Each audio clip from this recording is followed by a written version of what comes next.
Un garçon de 7 ans défend farouchement sa mère contre un voiturier irrité qui lui reproche de prendre trop de place avec son caddie. Danny aimait sa mère plus que tout au monde et il s'était promis que lorsqu'il serait grand, il prendrait soin d'elle comme elle prenait soin de lui. Maman avait 2 emplois et Danny faisait de son mieux pour l'aider car elle était toujours très fatiguée. Il mettait la table, rinçait la vaisselle sale et la mettait dans la machine à laver, faisait son lit, et faisait tout ce qu'il pouvait. Le seul jour de congé de maman était le dimanche et même là, elle ne pouvait pas se reposer. Elle devait aller faire des courses, et Danny l'accompagnait toujours. « Je ne peux pas me passer de mon petit homme, n'est-ce pas ?» demandait maman, et Danny se sentait très fier. Il imaginait comment il grandirait, serait grand et fort, et que personne ne serait jamais méchant et grossier avec sa mère. Il savait que parfois son patron lui disait des choses désagréables. Mais il était si petit, il n'avait que 7 ans, et le jour où il pourrait protéger sa mère était encore loin, du moins le croyait-il. Cette semaine-là a été particulièrement difficile pour la mère de Danny. L'un de ses collègues était en congé maladie, elle a donc dû faire son service également, et Danny est resté chez un voisin. « Je suis désolé, Danny, a dit sa mère. Je me rattraperai dimanche, d'accord ? Bien sûr, maman, a dit Danny. Ne t'inquiète pas pour moi. Mais la vérité, c'est qu'elle manquait terriblement à Danny. Il avait hâte d'être dimanche où il n'aurait plus à partager sa mère avec personne. Le jour tant attendu est arrivé et la maman de Danny a mis une jolie robe parce qu'il allait aller à l'église l'après-midi, et les deux ont conduit au centre commercial. La mère de Danny a pris un grand chariot et a demandé à Danny s'il voulait monter. « Je ne suis pas un bébé, dit-il avec indignation. Seuls les bébés montent dans les caddies. »« Oh, excuse-moi, » dit la maman de Danny en riant. « Je m'excuse. J'avais oublié que tu étais l'homme de la maison. » Ils se sont promenés dans le supermarché et le chariot s'est rapidement rempli.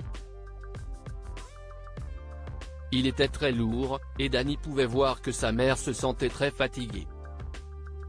« Laisse-moi le pousser un peu, » a-t-il dit. Mais la maman de Danny a souri et a fait remarquer qu'il était à la caisse et presque sorti. La caissière du supermarché a rapidement comptabilisé leurs achats et la mère de Danny a payé, puis ils ont dû tout remettre dans le chariot. Le chemin était long jusqu'à leur place de parking. Quand ils y sont enfin arrivés, la mère de Danny était très pâle. Elle a garé le chariot à côté de la voiture, près de la malle, et a commencé à mettre les provisions dans la malle. Elle avait presque terminé quand Danny a entendu une voix forte, « Qu'est-ce ce que vous croyez faire ? Vous bloquez une place de parking. » Il y avait un homme en uniforme rouge qui se tenait là, les mains sur les hanches. « Je suis vraiment désolé, » a dit la mère de Danny. « Je n'ai pas réalisé. J'ai presque fini. Presque fini ? Ce n'est pas suffisant. Vous pensez que si est tout à vous, n'est-ce pas ? A crié l'homme. Vous, les femmes au foyer gâté, vous venez le week-end et vous prenez le contrôle. Eh bien, nous, les travailleurs. Stop, a crié Danny. Ne parlez pas à ma mère ainsi. Écoute-moi bien, petit morveux. Comment ça l'homme ? Vous ne savez rien de moi ni de ma mère, cria Danny. Ma mère n'est pas une femme au foyer gâté.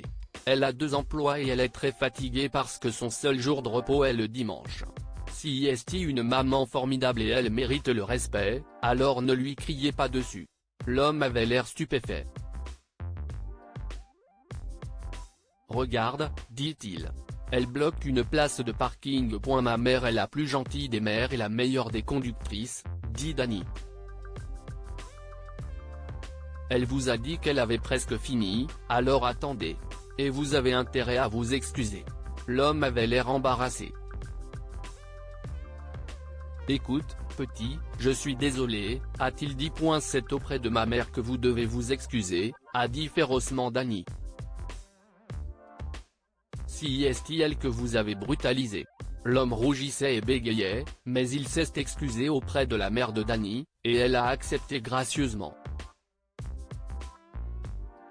Madame, a-t-il dit, vous avez un petit soldat là. Vous pouvez être fier de lui. Ce soir-là, la mère de Dany leur a préparé un dîner spécial. Elle a versé du soda dans leur verre et a proposé un toast, à mon Dany, mon grand petit homme qui s'est battu pour sa mère comme un héros. Dany a rougi, mais ses yeux bleus brillaient. Il avait défendu sa maman, et il savait qu'un jour très proche, il serait un homme et pourrait prendre soin d'elle. Que pouvons-nous apprendre de cette histoire? Il n'est pas nécessaire d'être grand pour être courageux. Dany était peut-être petit, mais il avait un grand cœur. Il s'est battu pour ce qu'il croyait à protéger sa mère contre les abus du valet du centre commercial. Ce que vous donnez à vos enfants est ce que vous recevez. La mère de Dany était une mère célibataire qui travaillait dur pour donner à son fils la meilleure vie possible et le protéger du besoin. Dany aimait et admirait sa mère et voulait l'aider et la protéger en retour. Partagez cette histoire avec vos amis. Elle pourrait égayer leur journée et les inspirer. Si vous avez aimé cette histoire, découvrez celle d'une femme qui rentre chez elle après le travail et découvre que son fils qu'elle a laissé à son petit ami a disparu.